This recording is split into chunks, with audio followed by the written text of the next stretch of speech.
America के 85 अरब dollar के हथियारों पर तालिबान का कब्जा है इस समय। अमेरिका के रिपब्लिकन सांसद जिम बैंक्स ने बड़ा दावा किया है। अमेरिका के लाखों हथियार तालिबान की ताकत बन गए हैं, ये उन्होंने कहा है। हेलीकॉप्टर, एयरक्राफ्ट, टैंक, तोप सब तालिबान के पास है। ये सब जो अफगान सेना के लिए छोड़ा गया था।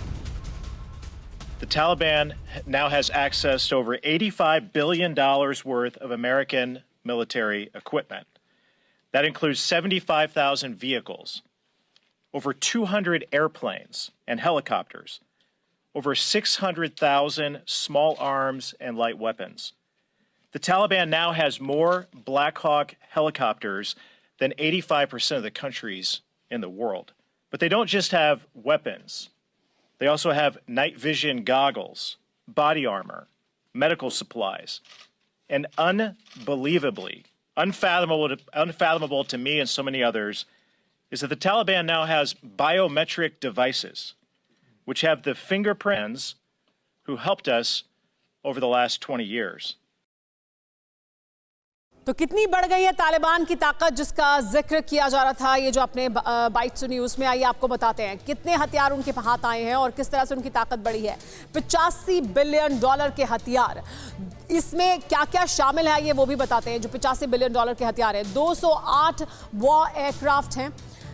इसके अलावा आपको ये भी बताएं कि 6 A-29 अटैक एयरक्राफ्ट हैं जो उनके हाथ लगे हैं, और ब्लैक हॉक हेलीकॉप्टर है जो उनके हाथ लगे हैं, जिसके बारे में वो जिक्र कर रहे थे कि 85% दुनिया की जो देश है उनके पास नहीं है जितने ब्लैक हॉक इस वक्त अफगानिस्तान में तालिबान के पास हैं। MI-17 हेलीकॉप्टर है उनके पास। इसके अलावा A-29 हेलीकॉप्टर भी है। 211 एयर प्लेटफॉर्म हैं। इसके अलावा 11 मिलिट्री बेस उनके पास हैं जो अमेरिका के मिलिट्री बेस थे। 174 हमवी गाड़ियां उनके पास हैं।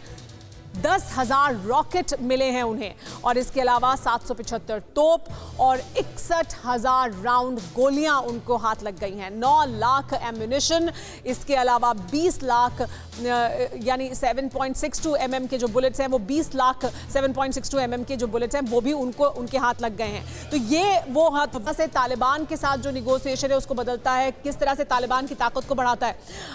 RSN सिंह साहब, ये जो जिक्र हो रहा है, बल्कि पहले मैं रोहित से एक प्रतिक्रिया ले लूं क्योंकि वो वाशिंगटन से हमारे साथ जुड़े हैं। वहां पर इसको लेकर किस तरह का, क्योंकि इसको लेकर घेरा जा रहा है जो बाइडेन को, उनकी सरकार को, कि देखिए आपने इतने बड़ी तादाद में हथियार जो अफगान सेना को दिए थे वो अब सब तालिबान के हाथ लग गए। तो इसको लेकर क्या करने वाला है अमेरिका, क्या जो बाइडेन की सरकार, क्या इस पर प्रतिक्रिया है?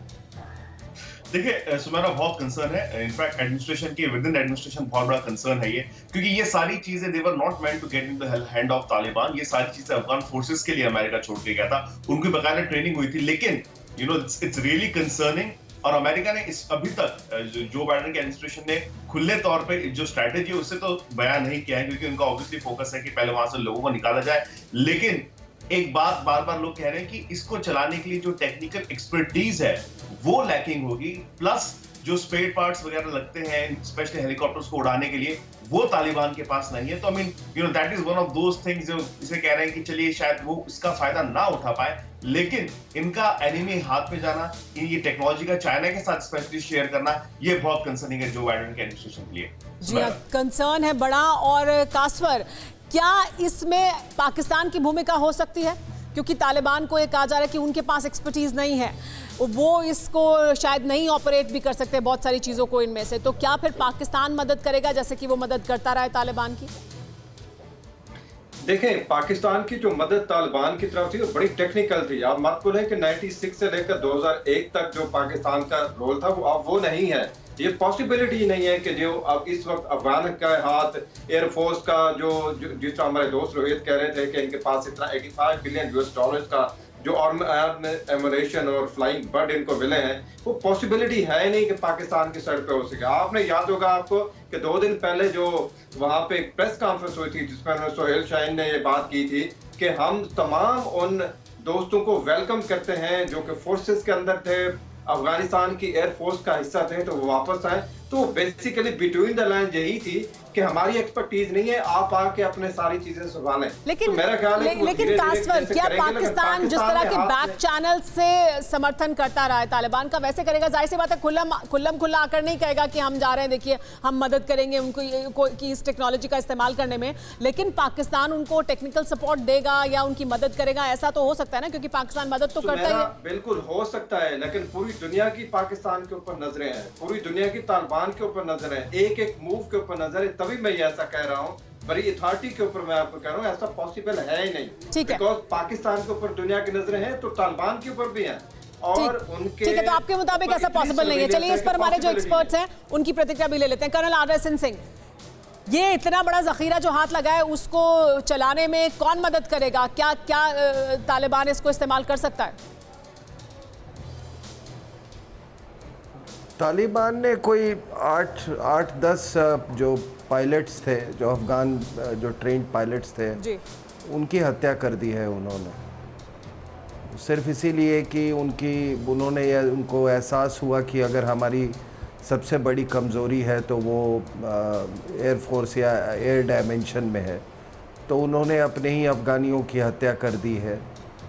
तो तालिबान में इतने जल्दी पायलट तो तैयार होंगे नहीं आपको। इसीलिए मैं कहता हूं कि हिंदुस्तान के लोग इस बात का एहसास करें, चूँकि मैं फ़ौज में रह चुका हूं। आपको मैं बता देता हूं, पायलट तैयार करना इतना आसान बात नहीं है, बड़ा वक्त लगता है। एसेट्स हैं हमारे मैं अपने पायलट्स की बात कर रहा हूँ, ये नेशनल एसेट्स हैं, खास करके फाइटर पायलट्स या जो ये कॉम्बैट हेलीकॉप्टर्स जो लोग उड़ाते हैं जी। तो तालिबान को उस पर इस तरह की एक्सपर्टीज़ हासिल करना मुश्किल होगा। लेकिन आपका शक बिल्कुल सही है कि क्या ये जो हेलीकॉप्टर्स हैं रिवर्स टेक्नोलॉजी के लिए चाइना चले जाएंगे, क्या पाकिस्तान अपने पायलट्स इनको देगा? उनके पास है वो एक्सपर्टीज़, वो कर सकते हैं जी। अब ये भी देखने वाली बात है कि उसमें कहीं जाते जाते उसके एवियोनिक्स का तो पूरा वो जो एवियोनिक्स है वो तो नहीं निकाल के ले गए अमेरिकन। में कई तरह के ख्याल आते हैं, लेकिन तालिबान का सबसे बड़ा खौफ और सबसे उसका उम्दा तरीका रहा है सुसाइड बॉम्बर्स।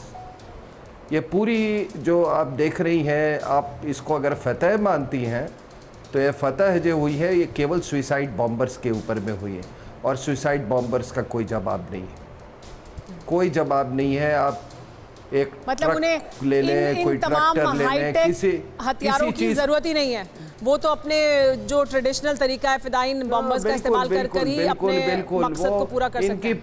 सर मैं वापस आपके पास आती हूँ। फिक्र आपकी, सोमवार से शुक्रवार रात 9 बजे सिर्फ TV9 भारतवर्ष पर।